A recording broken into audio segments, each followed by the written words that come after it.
What's up, everybody?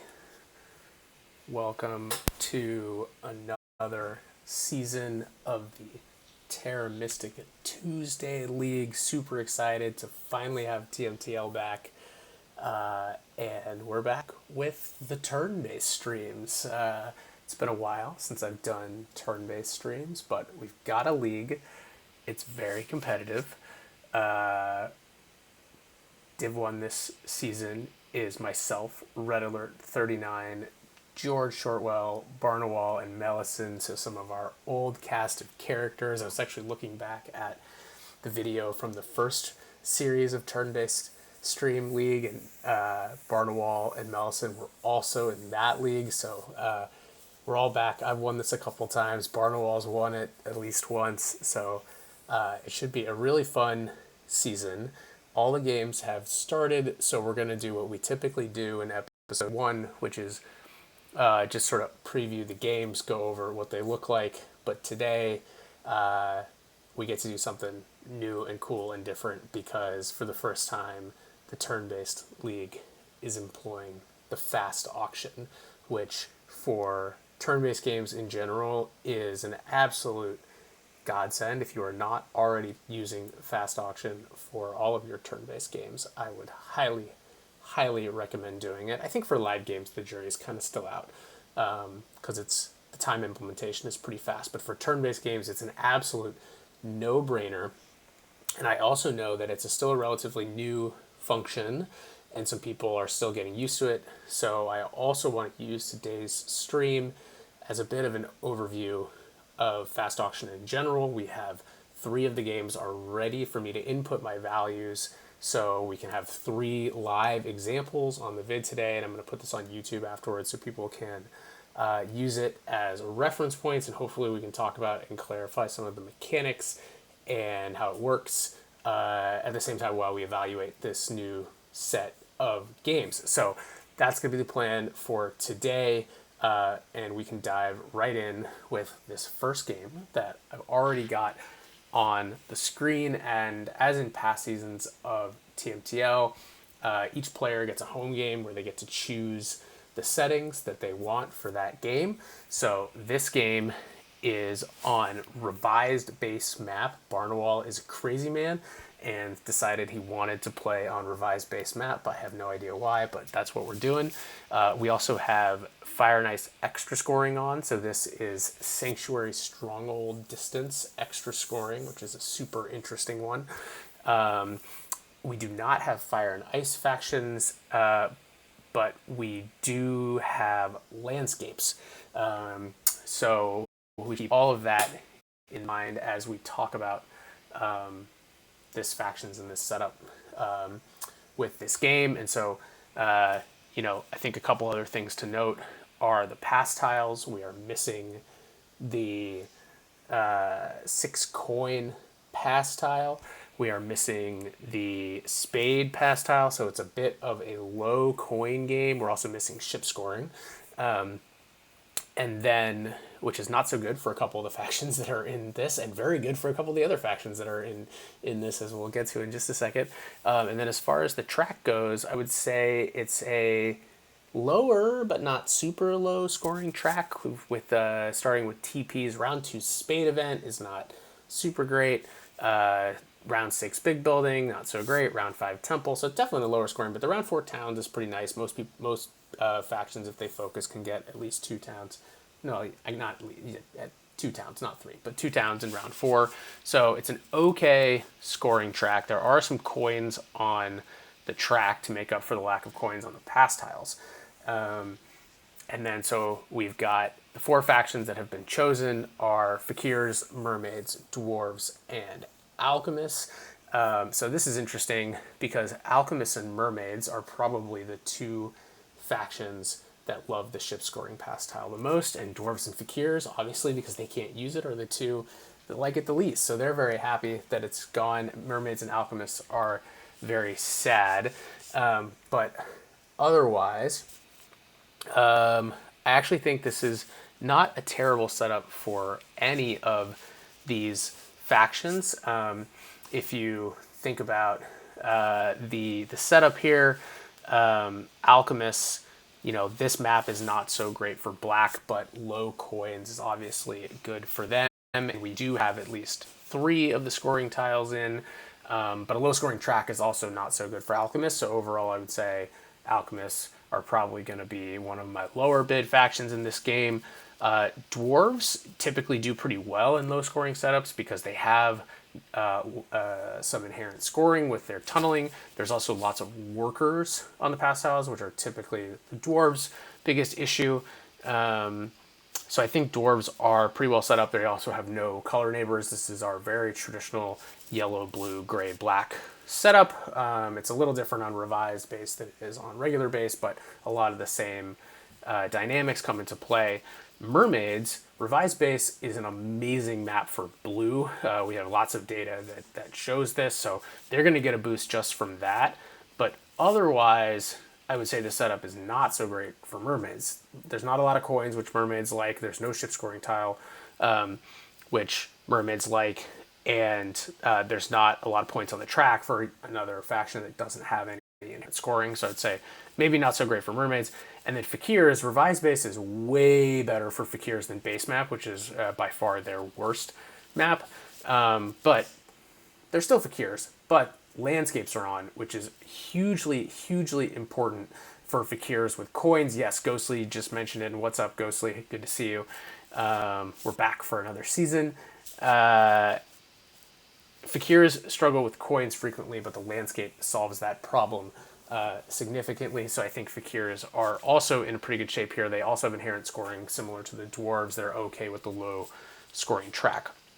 The lack of the spade tile is bad for Fakirs, but they can kind of overcome that. So those are kind of all the factors that I'm thinking about as we look at this auction. So this is where let's pause and talk a little bit about fast auction. So the way that the fast auction works is we're going to bid on all 4 factions how many points we are willing to pay to get the faction. And first thing that is very clear is that at least in the current implementation, right, like, no promises if the developers change this, is that the number that you put in is the amount of points you are willing to pay to get the faction, which means that if, for example, I put 40 in for Fakirs, that is effectively a 0 bid, because I'm willing to pay up to 40 points, which I'm not willing to do, by the way, in this game, but I would be willing to pay 40 points to get it. So the faction that you put, the most important thing is to think about it like this. The faction that you put the highest number in for is the best faction, and the faction that you put the lowest number in for is the worst faction. So that is the most important thing to remember, is that you want your rank, if you rank the factions from which one you perceive as best to which one you perceive as worst, the one that is best gets the highest number and the one that is worst gets the lowest number, because the worst one you're willing to pay the least number of points to get. So that's that. Now, second thing with fast auction is that the way the algorithm works is it's basically simulating going through the auction, and as it goes through, it checks and says which faction at these prices do you want to bid on based on your relative valuations of the factions. And the reason this is important is that the absolute numbers that you put in here do not actually matter. What matters is your relative value between the factions. So, for example, and these are not what my bids are going to be, but we're going to do this as an example, and I don't know if you guys can really see these numbers because it's kind of small, but if I put in 40, let's use that for Fakirs, and I put in 35 for mermaids, and I put in 30 for dwarves, and I put in 25 for alchemists. This is saying that I like Fakirs the most, and then I like mermaids 5 points worse. So if the algorithm is looking at it and it's saying, should I bid on Fakirs or should I bid on mermaids? it's going to say, well, are mermaids at least 5 points cheaper than fakirs? And if so, I'm going to bid on mermaids. And if they're not, then I'm going to bid on fakirs. Then this would say dwarves are valued a subsequent 5 points worse than mermaids, and alchemists are a subsequent 5 points worse than dwarves. And so those relative values are the same. Here's the key thing. I put in these numbers. If I change this and I subtracted 5 points from all for all 4 factions, so say this one went to, so say instead I did fakirs at 35, mermaids at 30, dwarves at 25, and alchemists at 20. These bids are exactly the same functionally as the bids that I just had in there, because I still have fakirs as my best faction and each other faction has a 5 point difference backwards. So any gap of 5 between each faction is exactly the same bid as any other gap of 5. So this allows you to pick any faction that you want and just kind of throw a number and then pick your other factions off of that based on how you value the factions relatively. So functionally, the way that I have found most intuitive to do this, and of course everyone's going to have their own method, but the way that I use is I say, okay, first let me rank the factions. Then I will set the faction that I think is the best faction at the maximum bid, which is 40.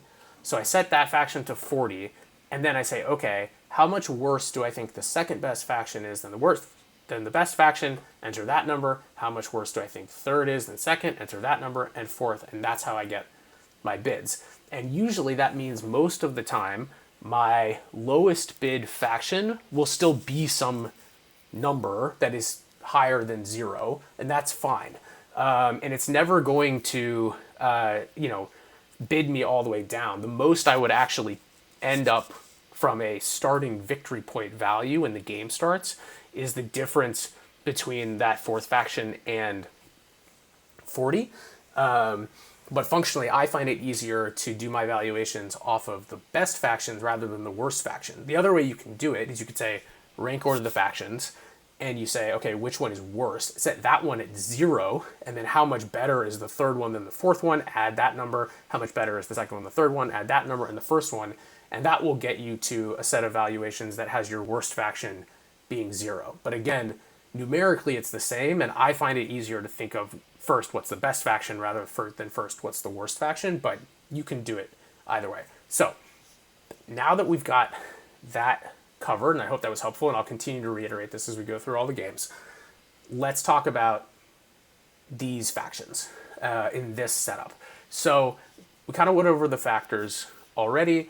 So having gone through it, thinking about it more, I actually think that dwarves are the best faction in this game. I think my ranking is dwarves, and then fakirs, and then mermaids, and then alchemists. So, and we're going to play with these as we go along. So let's delete all these numbers that are in here.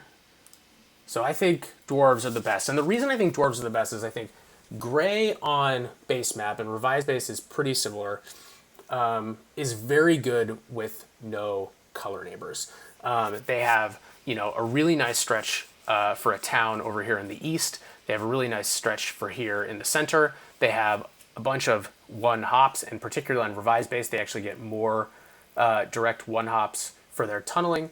And then also with landscapes in the game, the dwarves have, one of the biggest concerns normally for dwarves is connecting, but with the landscapes, it gives them a lot more flexibility to do so.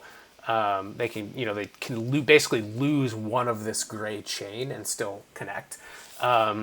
Not to mention there are also 2 earth rewards on the track, which are very good for dwarves, and there's lots of workers in the game. And if we think about, we should actually talk about starting placements. That's the one thing we didn't cover in this game really quickly. So dwarves almost always, unless green is in the game, which it's not, which would be really bad, but it's not in the game. So they can start on F6, and they have a nice 2 digs for 1 hex right here. So they're going to start there, and then probably on F4 as center hex. That's pretty standard for gray. Alchemists will probably start on, in this matchup, on regular base, C1 is a really nice spot for Alchemists. The problem in this game is that it's actually a pretty dangerous spot for Alchemists to start, especially given they're in seat 4, because Fakirs could just start on B2 and potentially block this movement. Now they could still start on C1, and if I ended up on Alchemist, I probably would still start them on C1. But if you had like Fakirs on B2 and Mermaids on D2 or something like that, you can get hemmed in pretty quickly. F3, I tend to find is a bit of a false flag for Alchemists, maybe is the term, on revised base, because it's really hard to form a town here unless you can get E5, and with Fakirs in the game, you're almost certainly not going to get E5. So I probably would not start on F3 as Alchemists, although depending on who ends up on them, certainly might. But I would probably be looking, and I think C4 is actually a pretty good spot for Alchemists. It blocks Mermaids very well if Mermaids decide to start on D5. And then you can still do 2 shipping like you can on base map and pick up a couple dwellings this way. And then I would probably just start one over here in the east. I think with no brown in the game, G5 is quite natural. You can reasonably expect as Alchemists to have dwarves on F6, so and you can get a town down here, and with this connection, maybe you can go get down here, center middle, find another town that way. So I don't like Alchemists in this setup, but I think that's what I'd do if I were them. Mermaids almost certainly will start on E4. It's a really strong spot for them. Gives them access to this beautiful area down here, which is one of the reasons Mermaids are so great on revised bases. They have all these blues very close to each other. And then the second one's a little tricky. They might start on D5. They might start on H4. Could even get really spicy on G6. I don't think that will happen. Or if Alchemists start on C1, Mermaids could also start D2, E4, which blocks the Alchemists and is actually not so bad for the Mermaids. They'll get a lot of leech because Fakirs will probably start on one of these 3 yellow hexes. You just don't really know which one, but they'll probably claim them all pretty quickly before anyone has a chance to disrupt them. So sort of regardless. So in Fakirs will probably start on those 3 plus maybe E8, maybe B4, B4 potentially if the Alchemists start on C4, or maybe they even just start on 2 of these yellow hexes over here. The thing with Fakirs on revised base that's similar to base is that they kind of do want their range early. So one of the tricky parts about Fakirs here is like, can you either get your stronghold or get a town pretty quickly? They could be aiming for either a stronghold round 3 if they can find the coins, or a town in round 5. But especially if Alchemists don't start on F3, Fakirs could potentially get this like E6, D4 town. Maybe they claim D4, which is a 1 hex jump to E8. So all of that sets up pretty nicely for Fakirs, which is why I think they're the second best faction. But I still think Dwarves are probably the best, because I think Dwarves have an easy town through here. They have an easy, maybe not quite as easy, but likely ability to get a town in the middle here. Now, the one thing is they might lose E7 to a D5 Mermaid who opens double dig, but even that isn't like a disaster for the Dwarves, because they can still go G2 and town down this way, and maybe you throw the landscape on I6 to connect to I9. You can lose, like normally as Dwarves on base map, if you lose E7 or G3, like you're in big trouble, but I actually think Dwarves could do totally fine without them, and then they can get over here to these grays too. So I think they're probably best. Oh man, and now I just remembered the Sanctuary Stronghold scoring, and I'm trying to think of if that's a big deal. I mean, the Dwarves, it's interesting because we have a big building event in round 6, which means that everyone is happy to build their big buildings late. It also increases the odds that Fakirs want to build the Stronghold. Alchemists actually tend to be quite good at Sanctuary Stronghold scoring, just because they tend to spread out so much. The more that I look at this, the more my conclusion is starting to be that I just think the gaps between the factions are pretty low. I still think Dwarves are best. I'm starting to wonder if Mermaids are actually better than Fakirs, because if we look at the past tiles, Alchemists probably take the big building. I mean, Alchemists could potentially do a Stronghold Temple opening here. if they can get the workers action, and no one else is really hankering for it, so that could be interesting. Maybe the dwarves if they want to go double temple, or fakirs if they want to go double temple might want it. But they either way, alchemists probably still take the big building tile. The workers are just so good for them. Dwarves then get worker power, which is great for them. Or they could take the priest and send first priest to earth, which would also be very good. Mermaids almost certainly take temp ship, which would give them double dig. I mean, they probably get double dig either way because I don't see alchemists taking. I guess if alchemists took temp ship and dwarves took worker power, then the mermaids might lose double dig. I think you have to bid this as if mermaids are going to get double dig. And if they get double dig from, man, actually, if they get temp ship double dig from D5, E4, and alchemists aren't on C1, oof, that's a nice dwelling rush. Although it's not, the track isn't actually great for that. See, this is why fax auction is great. You have to think about all of it at once. Oh man, okay. So dwarves,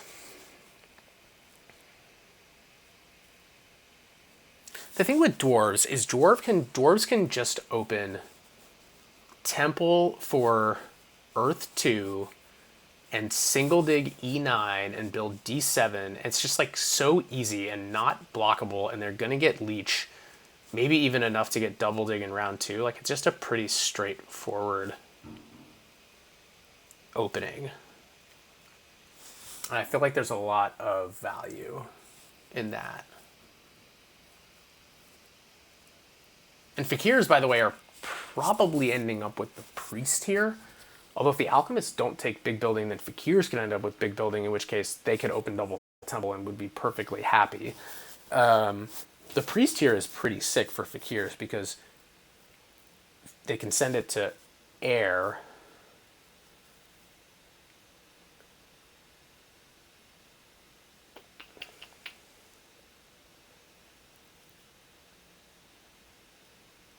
Okay. Again, all of this is saying I think they're all pretty close with maybe the exception of alchemists. So I'm going to put dwarves first. So there's the evaluation. We talked about the fast auction principles. Let's go back to using them. So we're going to put dwarves first at 40. I think mermaids and fakirs are very close. I think they're only like a handful of points behind dwarves. So I think that we're going to do... Let's remember fakirs have the landscape, which is really good for them. I'm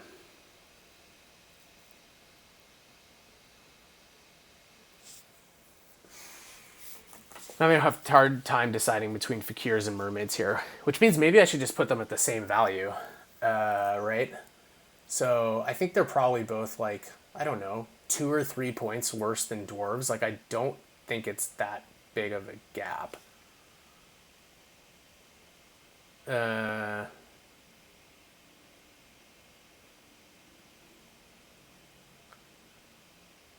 Maybe it's like 4 points. So let's do this. Let's put them both at 36. And then I think alchemists are quite a fair bit worse, and I also like don't really want to play them. So here's the other thing with fast auction is there's sort of 2 things you have to consider with fast auction at the same time. Number 1 is sort of what do you think the values of the faction are? But then also like what are the values that you sort of would change based on what you're interested in playing, right? So one of the complaints I've heard about fast auction is, oh, I ended up on a faction that I didn't want to play. But what that really means is that you didn't put enough value against like your desire to not play the faction, right? Like one trap I've heard is, and there's even a post that someone made about the concept of fast auction, of thinking about, well, what do you think the gap at the end of the game in terms of the final scores would be? But that, I think that's a pretty faulty way of looking at it, because if you do that, you're not taking into account like your own preferences. And so, like, one thing is if you really don't want to play a faction, like, if I just really didn't want to play Alchemist right now, I could just bid them at 0. And the odds of me ending up on them are basically 0. And so maybe I'll do that, because I'm, like, pretty uninterested in playing Alchemist. Now, I don't actually think they're that bad, and I guess the one way that could go wrong is if, like, everybody else also really, really hates them. Like, in practice, that doesn't really happen. But so I think I'm going to put Alchemist, like, let's put them 18 points behind Fakirs and Mermaids. And if I somehow end up on them, that means that I'll have a minimum of an 18-point lead on the entire field, at which point I think, okay, then Alchemists are probably worth it. So I think that's what I'm going to do. So these are my bids. So that's kind of how I go through fast action, right? So it's like, okay, I think dwarves are the best, so put them at 40. How much worse do I think the next faction is? Well, okay, I think these two factions are basically the same, so they're both 4 points worse. And then how much worse are alchemists than my third best faction? 18 points. 36 minus 18 is 18. So by the way, these bids are functionally equivalent to like alchemists 0, mermaids 22, Fakir's also 22, and dwarves 26 if you put it to the full other end of the spectrum. That's kind of how we've ended up here. So anyways, this is sort of this will be a fun game. Really excited to get into this one over the course of the month. Sanctuary Stronghold scoring with these factions is going to be super interesting, because like you've got alchemists who want to build a stronghold early. Fakirs sometimes build one big building early, and otherwise I feel like we're just going to get this like flurry of big buildings in round 6 in this game, with everyone jockeying for position. So I think we're actually going to end up seeing some pretty long distances. Yeah, so let's see how this one goes. I'm pretty happy with these bids. There's a reason, by the way, that I don't want to end up on Alchemist, which is that they are in, I think, at least one other game, if not 2 of the other games, which means I might end up on them elsewhere. But I think this is pretty good. All right, so confirm all bids. Now, sadly, my opponents here are also slow playing this. What I had really hoped for was that everyone else had already entered their bid, so that when I did mine on stream here, we would immediately get to see the results. But you know what? It just means you're all going to have to come back for episode 2, which will be the grand reveal of what faction I actually got on and for what price. So stay tuned for that. So, okay. Confirmed. Let's move on. Half an hour talking about one auction. Welcome to Fast Auction turn-based streams, guys. All right, and now is where it starts to get crazy. Okay, so this was my home game, and as many of you know, I love lots of variation, and I love the Fire and Ice factions. So this game, of course, is the Fire and Ice map with Fire and Ice factions. I did not put landscapes on because some of the Fire and Ice faction landscapes I think are broken, and so I don't really like playing with them. I also just don't like landscapes in general. So we have Fire and Ice factions, no landscapes, no extra scoring, just for a little bit of variety, since most of the time I feel like people play Fire and Ice factions with extra scoring, so I find it interesting sometimes to play without them. And that's the settings that we've got in this game. This is George's buy, so I've got myself, Mellison, Barnawall, and Red Alert in this one.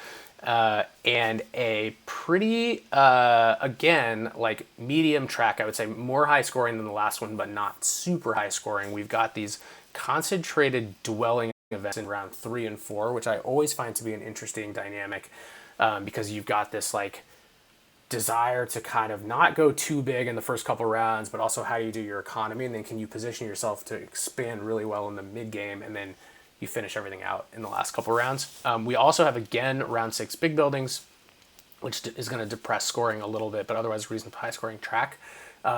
This game is kind of the opposite of the last game, in that we have a good amount of coins, although we're still missing the spade tile.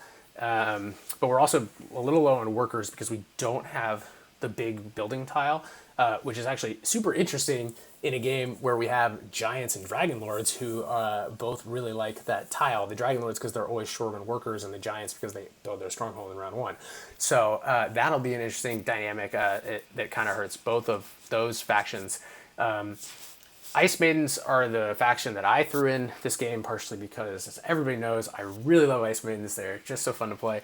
But I think they're also pretty interesting here where, building TPs and temples in the first couple rounds and then at some point advancing their digging to build all their dwellings is a pretty nice thing for Ice Maidens. They do typically, if you have a couple temples up, want to build a stronghold somewhere in here, and they don't have... they have neither an event nor the tile to do it, but they'll probably still do so.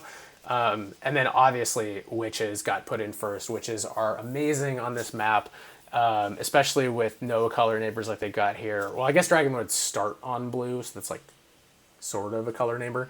But I think they're in a pretty good spot here too. Let's talk a little bit about starting locations. So witches, the typical is C4 E4. And I don't think they'll deviate from that. So the interesting thing about this setup is Dragon Lords on blue is really weird. Because, well, and Dragon Lords on blue with green and red also on the game is very weird. Because Dragon Lords are going to most likely start on D6 because as a blue faction in this map, you just like almost have to. It gives you tons and tons of leech in this nice central position. But at the same time, they're probably not going to be able to form a town off of this. They might be able to get E3, but otherwise, like, I expect Ice Maidens to start on C3, Witches to start on C4 and E4, and Giants to start on D7. And maybe E2 also. Like, we could just get this huge cluster of dwellings in the middle here, which means Dragon Lords might not be able to get a town. Their best bet is if Giants don't start on one of these hexes, they might be able to double dig one of them, but even that is like pretty ugly. It requires a sanctuary, which is a very expensive building for the Dragon Lords that they don't typically like, given normally it's pretty easy for them to expand. So, I think that's pretty rough. But going back to the Witches, the tricky one is E4 here, because Dragon Lords can easily start on F5. That fact is probably a pretty natural second starting spot for them. And, Dragon Lords being successful requires being aggressive. And so I'd be shocked if Dragon Lords don't open to E5 here. And the only way Witches can stop that is if they get a power tile, and I don't think they will. Because if you look at the start tiles here, there's basically three good start tiles. There's Temp Ship, Worker Power, and the Priest. And Witches in first seat likely aren't getting any of them. They're probably going to end up with a coin tile. So I still think E4, C4 is probably what the Witches do. But if they lose E5 to the Dragon Lords, they lose access to this area over here, which is a really nice potential space for a town. And also their connection gets really threatened really quickly. Because if you've got Ice Maidens on D6 and C3, Ice Maidens, basically all they got to do is take B5 before the Witches, and the Witches' connection is dead. So, unless the Giants don't start in the middle, which is the next thing we have to talk about, because the Giants, if they start in the middle, they may very well get pokeballed. If you've got two Witches and the Dragon Lord's on D6 and can take E3, and the Ice Maidens on D8 can take C5, and bam, that giant dwelling is locked in. So there's a super interesting dynamics around the middle in this game. I think it's very likely that like someone, if not multiple factions, are going to get cut off, and the question is simply who's it going to be. So if we think about the first round too, right? So Dragon Lords, I think will probably take Worker Power, just because the extra worker is so nice for them. They're probably hoping to open like just Temple to Dwellings is a pretty good opening. They could also open TP, and I guess if they took Worker Power, like 4 Dwellings. Dragon Lords I don't think is I don't play them very much because I think they're pretty bad in general. But one of the really hard dynamics with them is the balance of keeping enough power in your bowls while to like use power actions while also digging and being aggressive and expanding. They also have, like all fire factions, they have a hole in their production at the fourth dwelling, so having more than 3 out isn't like so helpful. But yeah, I'm just not going to be bidding a lot on the Dragon Lords. They're gonna be low, but I still think they're going to take worker power and probably open for something like that. And so like, you know, an E5, they could easily take E5, F4, G8, like all in the first round potentially. So that's not so good for witches. Giants here. I think giants are also in a really tough spot without the big building tile and significant danger on D7. I mean, the biggest problem.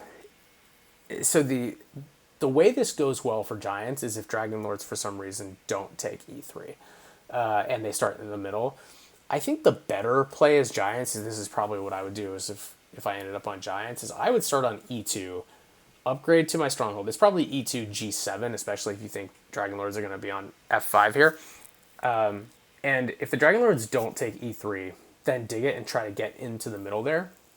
And if not, then just play around it. I do think giants are going to take temp ship here. They want the workers action, which oddly enough, I think they're going to get. No one else really wants it. Unless maybe the Ice Maidens go double temple, but I think that's pretty unlikely with the round 2 temple event. So if giants take double dig, I'm sorry, not double dig. If they take the temp ship and the workers action, then they can open stronghold 3 dwellings, which is generally about as good of an opening as you want as the giants. If I'm the giants, I'm actually really hoping, like obviously E3 D7 is the dream, but the more realistic dream that's still a bit of a dream is like G8 H9 or maybe even H8 H9.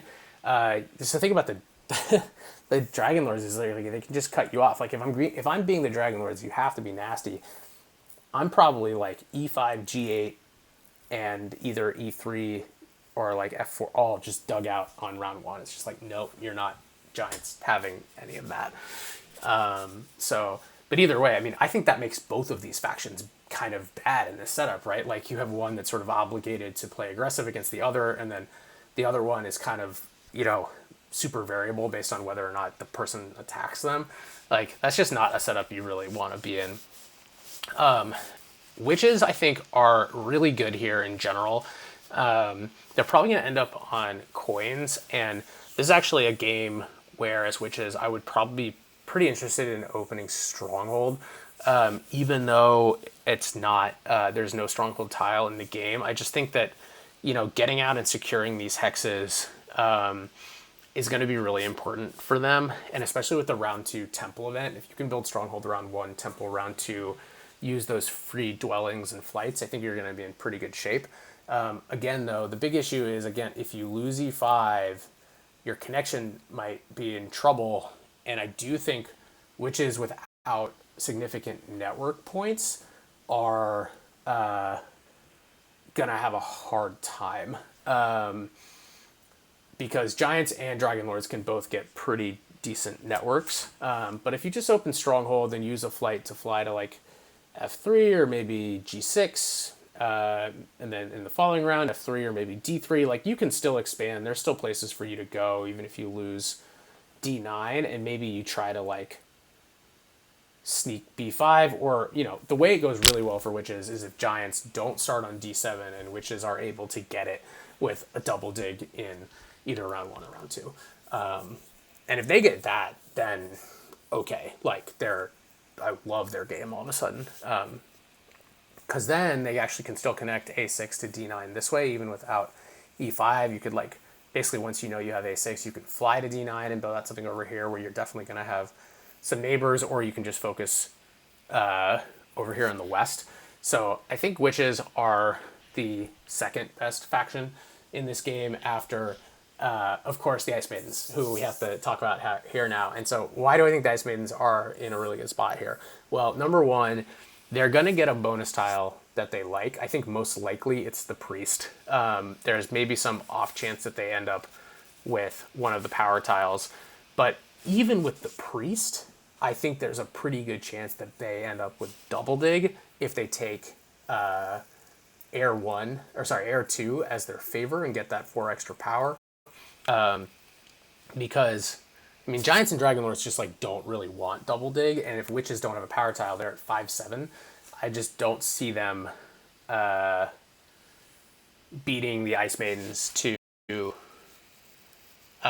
Ice Maidens can be strategic about where they upgrade to make sure you don't give the Witches too much leech, and so the Ice Maidens can probably pretty likely have double dig on their, second action if not their first action. And so, okay, what does a double dig mean for Ice Maidens? Well, you can build C5 is obviously the clutch one. If you somehow got temp ship, I don't think that's likely because I think the Giants will take it, but if you somehow got temp ship, then you could also throw a spade on either B6 or D5, which would be really nice. I'm kind of assuming, by the way, a like C3, D8 start. I mean, I haven't really considered what happens if someone goes south. So like the Dragon Lords, the way this game gets really wonky is if the Dragon Lords place one of their dwellings in the south here on G4 or H6, because then you might get the Giants on like G5 maybe.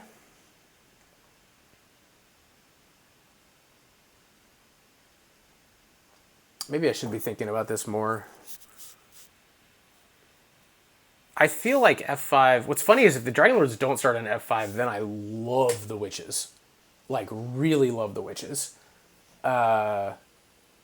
Because then they have access to everything and they're just in a great spot.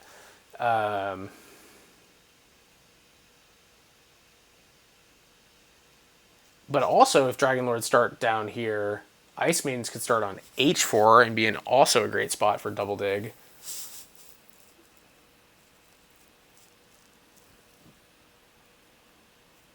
Is that better for Ice Maidens? So that's an interesting thought, right? So like, if you're Ice Maidens, do you place your first dwelling on H4 in an attempt to lure people down here? But if they don't come, then you're screwed.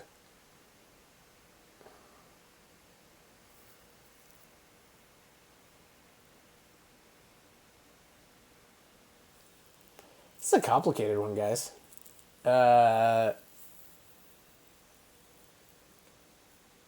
This is a super complicated one. So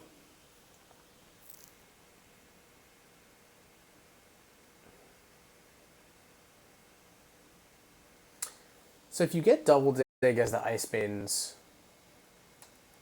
up here, C3 D8, you can dig C5 and throw one spade on B5, which protects it from any weird giant shenanigans of like ship D5, B5 or something like that. And then if you have the priest tile, which you probably do, that can go to air.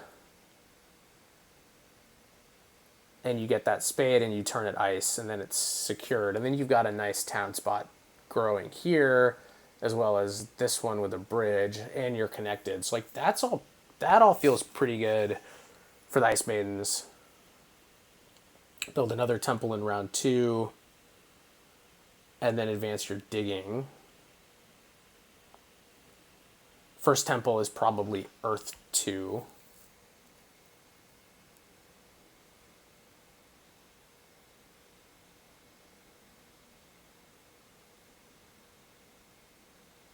Okay, so here's the deal.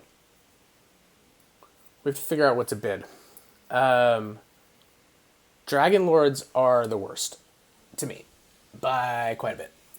And then there's Giants, who are also bad, and Ice Maidens and Witches are good. I don't actually know who I like more between Ice Maidens and Witches.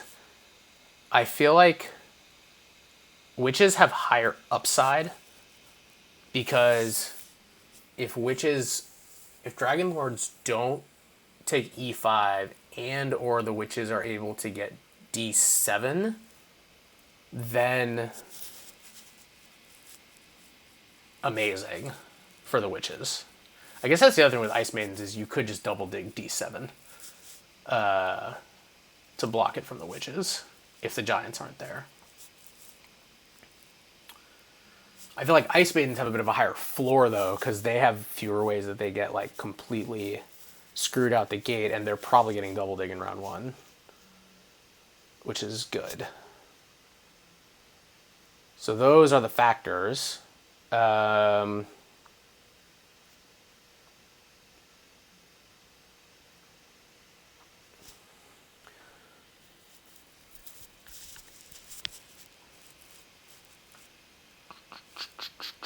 Okay, so what do we do? What do we do? What do we do? I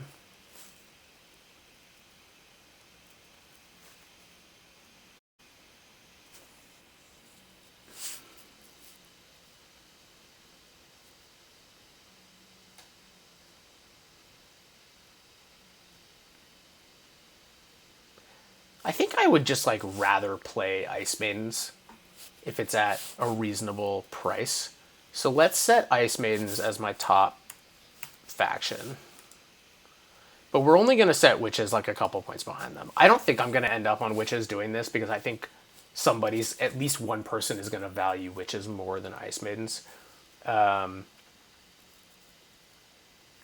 Which means I would never end up on the witches. But let's put them just a couple points behind.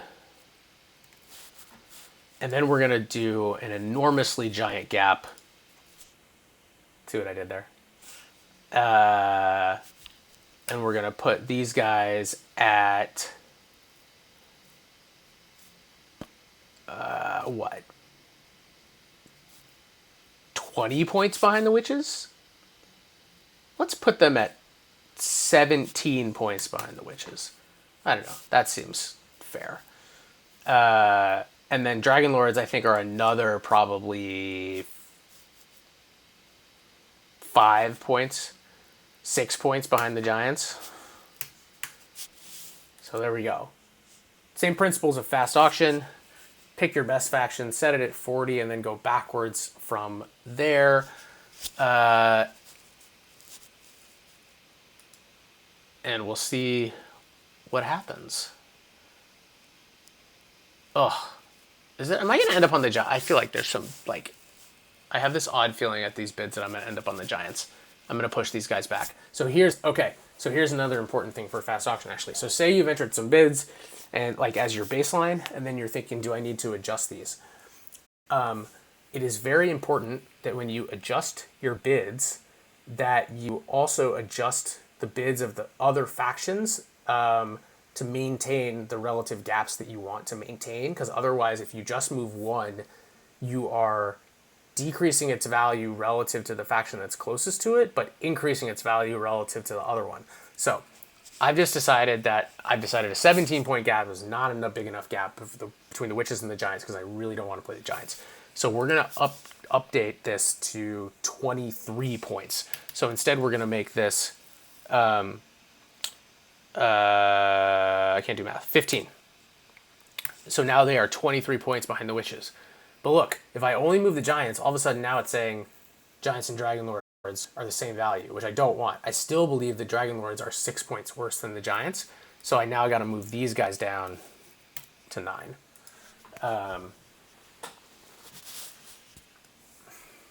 And that is an important thing to do when you adjust your bids in fast auction. Okay, so these are what I'm going to do.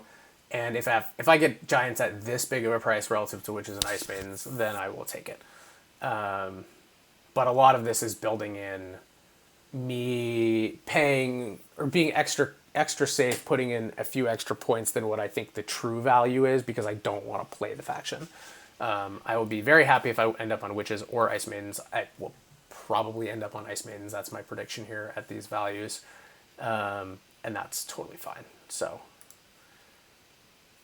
all right.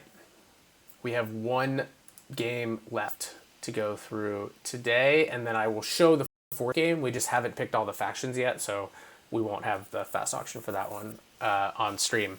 But ta-da! More Fire and Ice factions. So this one is, I believe, Melison's home game. This is Fjords, obviously, and we have Fire and Ice factions on, and this one also has Fire and Ice scoring on. Again, we have Sanctuary, Stronghold, Distance scoring, so we have that in 2 games this season.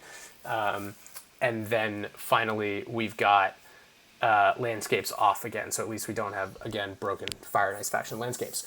And in this game, we have Ice Maidens on gray, Mermaids, Shapeshifters, a variable faction, makes an appearance, and Alchemists, as I was alluding to earlier when I said Alchemists were in multiple games.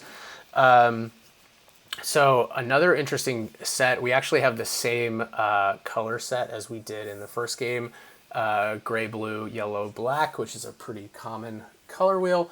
But this is obviously Fjords, so quite different dynamic.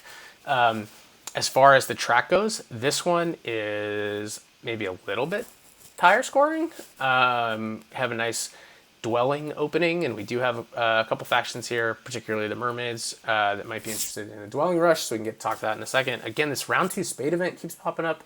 A little bit of depressed from back-to-back big buildings in round 4 and round 5, but again, an interesting setup given the big building scoring event, or sorry, extra scoring. And then round 6 TPs is always nice scoring for everyone. And this game also has really nice bonus tiles. So we have all 4 scoring bonus tiles, and we have 6 coins, and we have the spade. So a pretty nice set of bonus tiles. We're only missing cult coins and the priest and temp ship. Now, missing temp ship and the priest is a bit of an interesting one because it means that anyone who might be interested in getting some extra shipping early in the game is going to have a little bit of a hard time doing that, and that applies to both the Mermaids and the Alchemists. So a little bit of points there for Ice Maidens and Shapeshifters. But still plenty for these factions. Mermaids have some coins in the game. So let's talk about the starting placements here. So Mermaids almost, I'm going to skip Ice Maidens for a second because I think they're actually the most complicated. Mermaids always start, not always, almost always start on E4. This is just a really good hex on Fjords in general, and also gives access to a single dig on F3, and a couple ships will get you to B3, and after that dig down to G2. There's also this area up here in the far northwest that's nice for Mermaids. This is pretty common. The second one's a little more up in the air. I think G6 is definitely possible, especially if you Alchemists on G5 and have them in. Mermaids can often get a Sanctuary town with like G6, F5, D2, or maybe F6, F7 if they can get through here before these get taken. So that's fairly possible. The other option is they start on F7 itself, which is nice because you can go F8, G9, H8 for a town, or G8, G9, H8. So pretty good options for the Mermaids. Fjords in general, I'd say, is like a, below average, but not a terrible map for the Mermaids. I mean, their powers aren't quite as enhanced here due to these like narrow shipping lanes, but also they at least can usually connect, which can't be said for everyone. Shapeshifters, yellow gets an absolute ton of leech on this map, which is, I was the one who put Shapeshifters in the game, and one of the reasons I picked them on yellow, partially for a nice color wheel, but also partially because they get a ton of leech. So they will most likely start F4, E7. You might also see H5, E7. The advantage, I think F4 is more likely because, again, you're almost positively going to have Mermaids on E4, and if Alchemists, either they start on G5, which borders both these yellows, or they don't, and then it doesn't do either. E7 is also great just because there tends to be a ton of action through here, and Ice Maidens will probably start on E8. So more leech for the Shapeshifters. Those positions are also like doubly nice for the Shapeshifters because not only do they obviously get the leech that people upgrade next to them, but they want to have neighbors so that people accept leech from them and give them free extra, or I should pay a victory point, but extra power tokens straight into bull 3, and they're almost certainly going to have neighbors on both of these spots. I think the issue that shapeshifters are going to face in this game is just that the track is not quite maybe as high scoring as you'd like. There's no late dwelling events, which are really nice for them to take advantage of, a shift to a new color and just spam out a bunch of dwellings. But otherwise, I think it's a pretty good setup for shapeshifters in general. They're one of my least played factions, just historically, and I don't think I'm that good with them. But I do think this is a pretty decent setup for them, so I will probably put an okay bid on them. And then finally, there's Alchemists. Or I guess I didn't talk about Iceman's yet either, but Alchemist. So Alchemist will almost certainly start on G8. This is a pretty typical black starting hex on this map. You have direct access to I9. G7 is an easy dig. F7 if the mermaids aren't there. So like this is pretty good. And then the second starting spot for black is typically either G5 or C5. So the advantage with C5 is it gives you immediate access to A6. Although remember again, there's no temp ship or priest in this game. So if the Alchemists want to advance their shipping in the first round, they're going to have to take a priest action, which is just obviously a little bit subpar. G5 obviously will get a lot more leech, but you need a spade to get out, and they might get blocked in by mermaids on G6. I guess the other option for Alchemists is they could try to start on like G3 or something, but I think especially with mermaids probably starting on E4. Blue and black, unlike base map where blue and black can coexist pretty nicely, they actually do get in each other's way quite a bit more on this map. They often end up kind of dividing it where blue more takes this side of the map and black more takes this side of the map. So I would actually probably guess Alchemists are going to start on C5 with their second dwelling, even if it means they may not have an immediate neighbor. They might have to wait for shapeshifters to come up to D3 before they get a neighbor. And then there's Ice Maidens. So we mentioned E8. I think that makes a lot of sense still. But where this other starting hex goes is really anybody's guess. So the issue, G4 is obviously probably the most likely just because it is going to get a ton of leech. You're going to have, probably Shapeshifters F4. You might have Alchemist G5, and then Mermaids on E4 will probably come down this way, or Ice Maidens could claim F3 if they can try to get there first. But either way, this will get a ton of leech. The problem with G4 as Ice Maidens is you're not connecting. Like, just don't even think about it. I mean, theoretically, there are possible ways to do it, but it's probably not even worth the effort. That said, that might be okay for Ice Maidens in this game, and I think that if I were to end up on them, that's what I would go for, because these other three factions are all big network factions anyways, and so if I'm Ice Maidens in this game, I'm probably playing tall, culty strategy. Now, doing that in a game with extra scoring of any kind is particularly tough. Now, big building extra scoring is also not good for the Ice Maidens because it requires you to build their sanctuary. Ice Maidens usually don't want to build their sanctuary because it takes away valuable passing scoring temples. But all that to say, like, I think that's probably the way you go as Ice Maidens. I don't think it's necessarily very good, but I think it's probably the approach. And so you're basically just building like a town here. Maybe you try to find a third town either up here if you've gone this way, or down here if you've gone this way. But no matter how you look at it, I just don't think they're that well positioned. I think that, and then, okay, so those starting spots. And then finally, let's talk quickly about past tiles in the round one. So Alchemists, they might take the big building tile. Like, it's never so bad for them. They could try to open double temple, but they also might just take a spade, which, obviously is not bad, especially if like F7 is open. They might just want to dig this to get in here where they're going to be next to people and get leech, carve out what will become a pretty nice sanctuary town, and just open, temple, dwelling, and maybe they also are able to get a priest action, build advance their ship and build another one or something like that. So they probably get one of those. The nice thing is the shapeshifters then can take whichever one falls to them afterwards. So shapeshifters obviously would be more than happy with the spade. Temple in a single dwelling is like actually a totally fine opening for the shapeshifters, especially since they'll probably get a lot of, as people accept their leech, they're going to get power into that second bowl, and so passing early for double dig in this round 2 spade event for the shapeshifters is totally fine.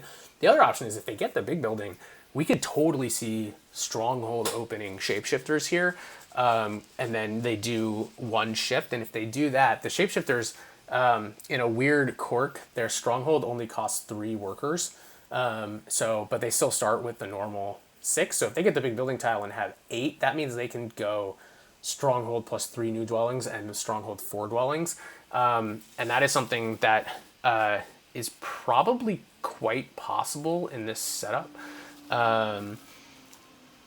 The tricky part is like what color do you shift to? So the best odds for them is probably if they were able to get like single spade for D3 and then shift to gray, and they could build C6, F6. The nice thing about all of this too is they could easily then get a town in round 2. I guess the other option would be shift to like green would be nice off of yellow, but I just don't expect that these will actually still be there. They obviously can't shift to blue or black. They could just shift to red, actually, and just build E5, D3, and then just dig a gray, which at that point will only be a single dig away. But even if they only get 2 dwellings off of it, it's still pretty good. Obviously, single dig would just be a nice little, like, added on bonus. But so I think either way, shapeshifters have flexibility with either the spade tile or the big building tile, and they're guaranteed to get one of them. Mermaids probably will get worker power here. I mean, I guess you might get a shapeshifter taking worker power, which would be a little bit annoying, because then as mermaids, you're probably going to default... Well, you'll take the spade if it's there, but if it goes alchemist, spade, shapeshifters, worker power, then mermaids probably give up the big building tile and take ship scoring, just to make sure they get double dig, which honestly is totally fine for them, and then ice maidens would have big building, which would be fine for them too. Otherwise, ice maidens, if you assume that big building, spade, and worker power are gone, ice maidens don't get a great pass tile. They'll probably end up just taking 6 coins, maybe trying to take a worker's action and open double temple. Or they might also just take a priest. First priest of water is actually pretty good here, and there's no priest. There's no priest tile. But either way, it's like a pretty sad opening for ice maidens. You're either opening like double temple, like just priest of water is, and like a temple is like really sad. So anyways, yeah, it's funny because I just bid ice maidens as my most bid faction in the last game, and I think they're the weakest faction here. Especially with the extra scoring too, right? Like, man, that's tough. I would expect that probably like alchemists probably win Sanctuary Stronghold scoring, and mermaids probably get second. Mermaids can just build it at the very end of the game. Mermaids might actually even be able to win it. Man, the more that I look at this, I wonder if mermaids are better than I'm giving them credit for.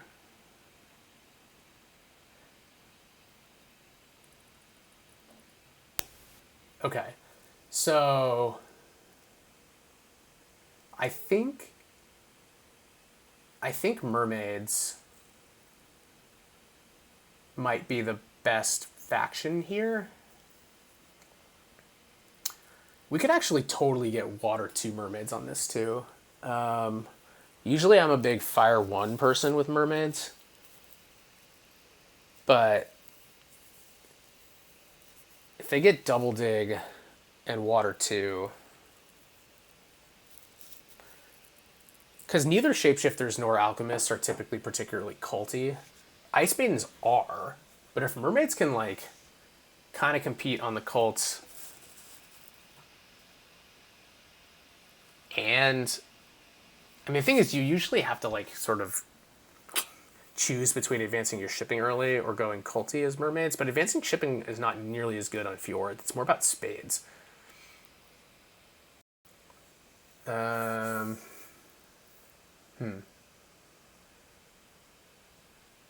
I'm kind of hoping that I end up on shapeshifters here, but I don't like want to pay a price for them because I just don't think they quite deserve it. Like, as much as I kind of like the shapeshifters optionality and their openings here, like, I don't know how many points they really are going to actually score.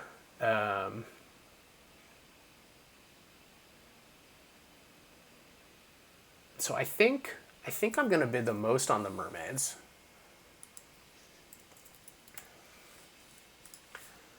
And then, so what would I do if I were Alchemist and I had a choice of pastile? Would I take big building or would I take the spade? I think I would take the spade. Especially if we don't have mermaids on f7, I think I would take the spade. If we do have mermaids on f7, well, then I'd probably also take the spade because then I would want to dig g6 because I don't think you're getting an f7 g6 mermaid start. So, oh, except that I would have to choose first. Oh, frustrating. The seat order here hurts Alchemist a lot.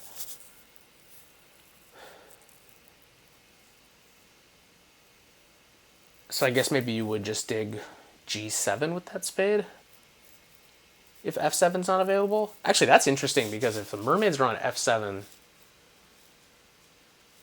then as Alchemist, you could dig g7, especially if you can get a priest action too. You might actually be able to get g6 before the mermaids do, which would be really sneaky. I wouldn't do that as mermaids. If I end up on mermaids, I am starting on g6, regardless of where the Alchemist plays. But you have to think about what you would do in every scenario. That's why fast auction is fun. Okay, so I think Alchemists are second here.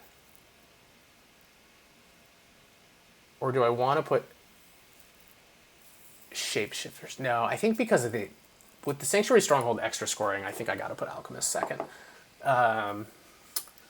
So I'm going to put Alchemists like maybe 6 points behind mermaids, something like that. I mean, the one thing that's nice about the Alchemist is all these late workers are cult events that you might actually be able to hit. And then you might be able to just have an absolutely massive round 6 worth of TPs.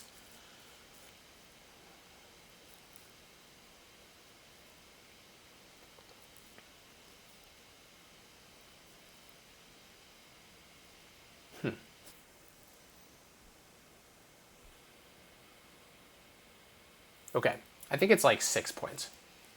So 34. And then shapeshifters, like how much of a lead would I want to have as shapeshifters? Because I actually do think at these bid levels, if I don't go too far, I think there's a chance I could end up on shapeshifters. And it's like, how many points do I need to make up? It's probably like, it would be 8 points on Alchemist. So that would be 26. So if I had what would be a minimum of 8-point lead on Alchemists and 14-point lead on Mermaids, that feels pretty good, right? If I had those, I think I'd be okay with it. And then Ice Maidens, I think, are going to be quite a bit further down. Like maybe another, I don't know, let's call it 17. Put them at 9. Maybe is a little bit further, but also since I'm probably likely to end up on Ice Maidens on that other game, I kind of want to play them even less. Here, let's just even do a little further. Yeah, that feels like a pretty good set to me. I think at these prices, I'd be pretty happy ending on any of those factions besides Ice Maidens. Well, at this price, I would still be happy to end up on Ice Maidens. I just don't think that I will. But Mermaids, Alchemists, Shapeshifters, I think that's pretty fair value, and I'd be happy with any of them. So we will have to see what happens. Oh, Mellison and Barnawal have both entered their values. So if only George had done it. This is a George game, by the way. We're gonna get a water 2 in this game. I can just see it. So George is gonna be very, very happy. Okay, let's confirm these bids. And there we go. So 3 fast auctions. So I hope that was a good overview. If you are later watching this on YouTube and you are still confused or you have more questions, please come find me here on Twitch if I'm live, or on in the comments on YouTube or on Board Game Arena. I really, really think fast auction is awesome. So like, I was just able to do the auctions for all 3 of these games in an hour. And honestly, usually it takes a lot less time than this. I'm just trying to talk through everything for the stream and everything. But you can do it, over the course of, maybe everyone will get their bids in over the course of a day, whereas normally a slow auction in a turn-based league can literally take like over a week. I have a game right now that started a week ago and it's still in the damn auction because it's slow turn-based, and I'm just not going to be doing it anymore. So it's a huge, huge improvement, particularly for turn-based games. So I really want everyone to get comfortable with it and use it. And also I think it's great because it removes some of the gamesmanship that happens in a normal option. And it really makes you think through, like, just this process is something I've really enjoyed doing.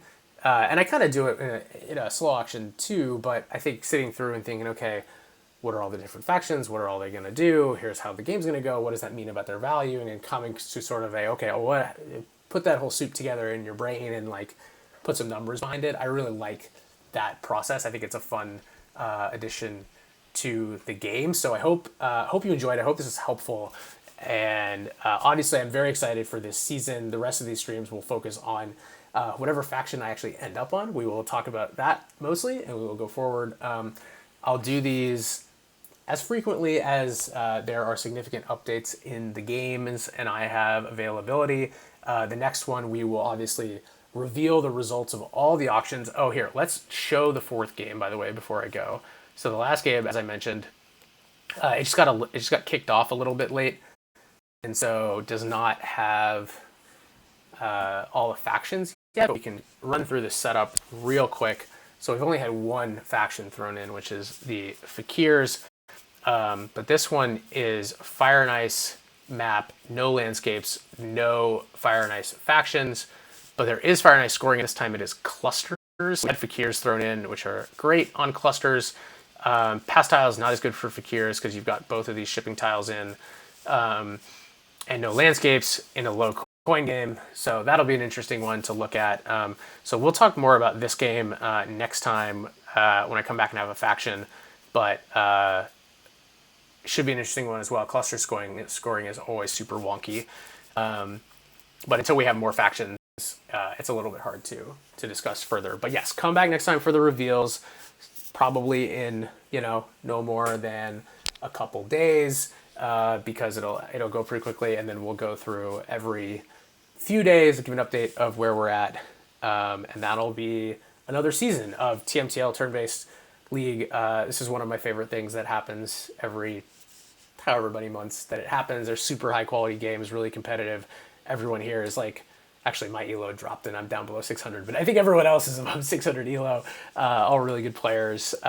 So thanks for watching, and we will see you back here soon for Fast Auction Reveal. Until then, see y'all later.